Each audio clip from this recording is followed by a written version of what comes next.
So guys, good afternoon. It's me again, Owel Jow, and alam nyo na, pagka ganitong mga episode or video, alam nyo na yung gagawin ko guys.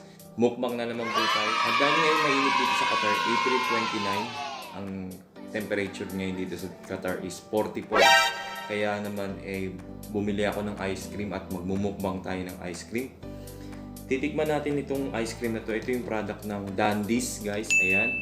Yan yung Dandies guys. Itong product na to ay made din dito yata sa Qatar. Hindi ko tiyak kung ano yung Dandies. So titikman natin isa-isa ko ng flavor po ng Dandies dito. Iba-ibang flavor siya. May mango, may strawberry, may chocolate, and itong vanilla. Ito rin, binili rin ako nito. Ito yung choco nuts nilang Dandies na ice cream. And of course, parang cornetto siya. 3 cone, ayan, ito. And lahat po sila actually masarap. At katakam-takam naman talaga. So, ano pang hinihintay natin guys? Umpisa na natin magmukbang guys. Tikman na natin sa isa ito. Tara!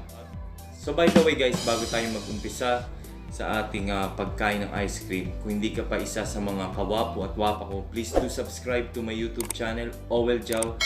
Like and share na rin po itong video na to kung nagustuhan mo.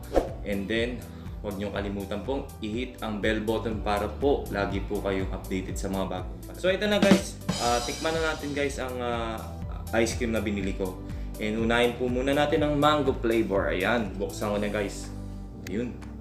Yan siya, ganyan yan. Tikman na natin guys yung mango flavor nila. Unang tikim guys. Ang harap.